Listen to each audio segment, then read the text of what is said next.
So I just finished making my Mr. Wolf stop motion puppet. So this character is posable. All of his, joints move. I guess he could be a martial artist if he needed to be. He could do the splits even. I used to be able to do the splits back when I was in martial arts, when I did Taekwondo. Okay, so this little puppet feels really good to hold. It was a lot of fun to make. I haven't tested out animating with it yet, but I will next. I made this character based on my character Mr. Wolf in Mr. Wolf's Class, the graphic novel series that Scholastic publishes. And I've always been wanting to make a stop motion puppet. I went to school for animation, for hand-drawn animation about 20 years ago, almost, maybe 18 years ago. And I never learned how to do stop motion, and I never learned how to, kind of make puppets and the armatures and all that stuff. It always seemed way over my head. But just last week or 2 weeks ago, I decided I would just do it. I'd finally just teach myself, right? That's how I learned how to make comics. That's how I learned how to do animation, hand-drawn animation. I learned all that stuff just by doing it. So I made this puppet. This is the first one I made. I made a wire-based armature with aluminum wire, with a 2mm in diameter aluminum wire. This is 1mm, the glasses. And it's a modeling clay that my son had. He had a bunch of different colors, and they were all mixed together. So I rubbed them together until I got this gray. But the character Mr. Wolf is a brown, and so I actually went out and got some modeling clay that was brown for this version. I was happy with the first version, but I wanted it to be a little bit better. I wanted it to be a little bit tighter, a little bit more on model with my character. Coffee. Hello. Oh, hi there. Nice day. I wanted to do the clothes a little bit better. So this time I actually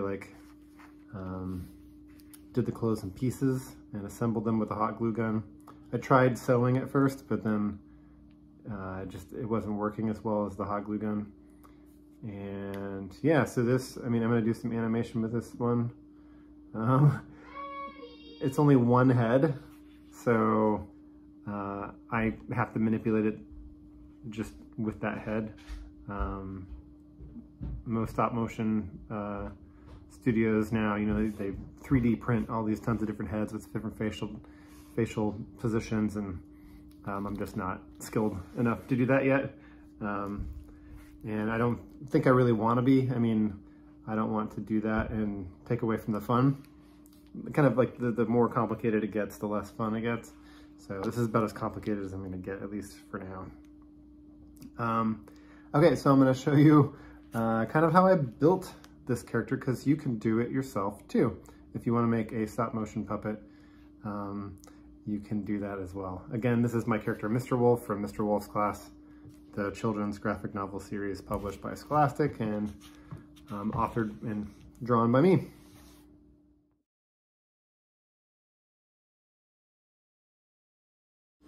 Okay, so the first thing I did was I made a drawing that had the scale of where the armatures would be, the different pieces of the 2mm aluminum wire.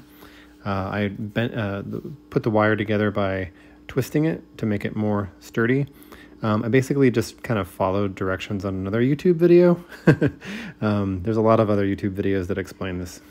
Okay, I've made my little armature, which is definitely a lot longer, taller than my previous one. I did this so I could get more movement possibilities, like more subtleties. One thing that I really worked on was getting the fingers right. So I did 4 fingers because it's just, it was going to be, you know, that much more difficult to get a fifth one in there, and nobody will really even notice. There's 3 fingers, and I put a thumb on the opposite side, and these are all bendable, right? So I can, very flexible. That one worked pretty well on this side. I ended up with a tiny little pinky, and then a really long index finger, and middle 3rd finger, 4th finger, whatever it is, ring finger, and then I got my thumb right there. So the thumb's kind of opposable, right? So maybe I can have Mr. Wolf grab something, but this hand is kind of, I didn't do as well as this one. This one's pretty awesome. And then I just, you know, wrap the wires together to make it more sturdy.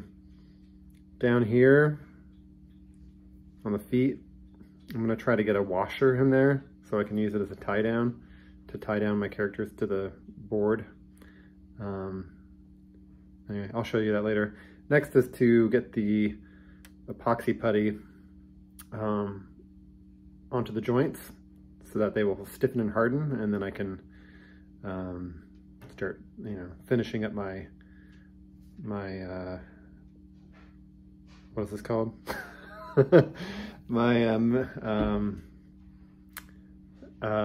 armature, right? This is my armature. All right.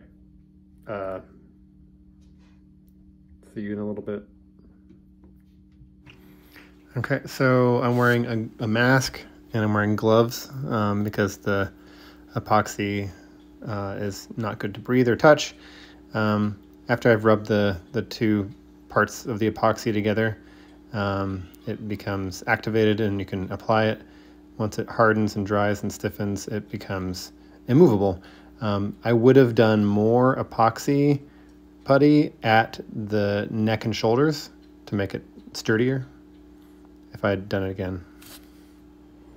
Okay, so I've applied the epoxy putty to the joints in my armature.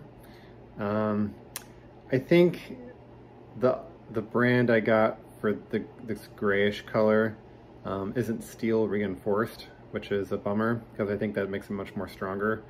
So this is the like JB steel stick, which is epoxy putty that's reinforced with steel, but these parts are not. So we'll see how it works. My original armature that this Mr. Wolf was made with used all that steel reinforced epoxy putty. I don't know, I'm gonna let it dry for a little bit and then I'll test it out, see how it worked. Okay, so I let the putty dry and it's actually pretty strong.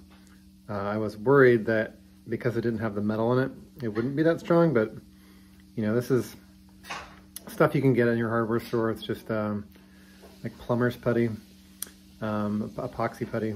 And yeah, it's really good, really strong. Now I'm going to build up the body and use a low temp hot glue gun to wrap some like foam, packing material, just repurposing materials to build up the bulk of the body. And then on to the next phase. So I pretty much gave up on the glue gun after a little bit. I started using packing tape just to wrap the foam around the character. I eventually wrapped even more around that. I don't have a video of that, but I added more later just to kind of bulk up the body and the legs even more. I even put some more padding after I had the character's clothes on, just kind of stuffing some like fabric down into Mr. Wolf's butt to make it a little bit bigger.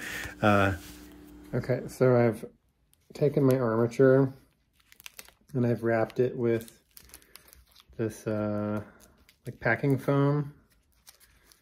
I don't know the proper word for it, but it comes sometimes wrapping packages, and we have a bunch of it, so I thought I would use it to kind of bulk up the body of the armature of Mr. Wolf.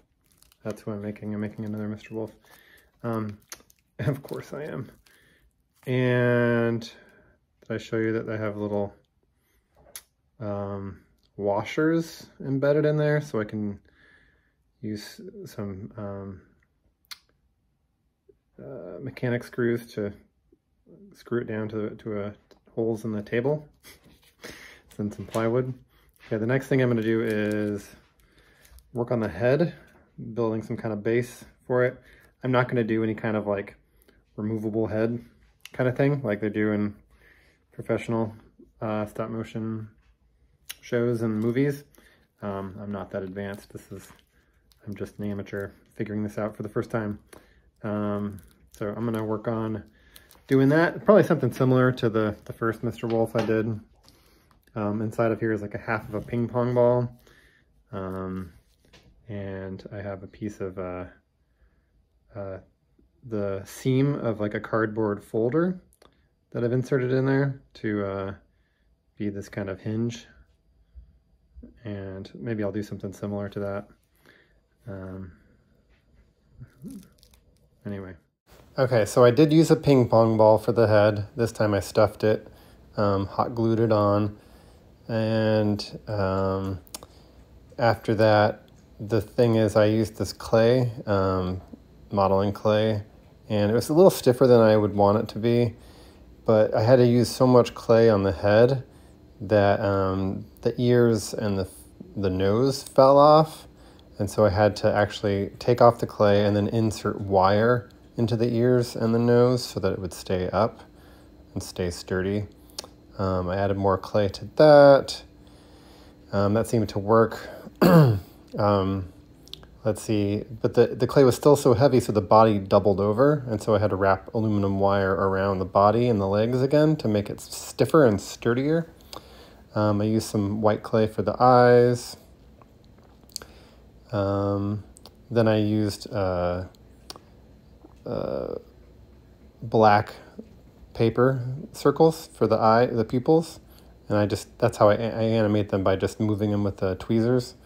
I didn't know how to do a shirt, so I actually took apart one of my dress shirts to see how shirts were fitted together. I made a little pattern on paper, and then I cut apart some fabric that my wife had, and made Mr. Wolf a dress shirt. I hot glued it together. I first tried sewing it, but it didn't really work very well. It just, the seam, you could see the threads, and it looked more like an apron at first. After I got the shirt together, I put on the tie, put some wire inside the tie, hot glued on some black pants, and that's my puppet. I'm excited to see what happens next. I'm gonna try animating, so fingers crossed. Okay, so I did end up building a little set for Mr. Wolf, and my son helped me make some of the props, and then I filmed it. This is a time lapse of me filming it. It's going to come on after this. I hope you enjoy it. Thanks.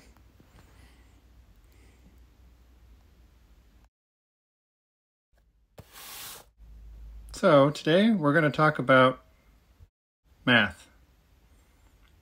I love math. So that was my little short stop motion animation. I know it didn't look like much, but it took me about an hour to animate. The tie downs on the feet kind of worked. They were really tricky, but the puppet was still kind of top heavy. So I did do a walk cycle that I ended up deleting because it just didn't look very good. But I had fun just like playing with the subtleties of Mr. Wolf's gesture. So I had a good time just kind of with his shoulder shrug and his hands in his lap, and using the tweezers to move the little black dots around on his white clay eye. Anyway, that was a lot of fun. Now I have the puppet and I can do more animation with it. So maybe I'll do more. All right, thank you for watching. Bye. Coffee. Hello. Oh, hi there. Nice day.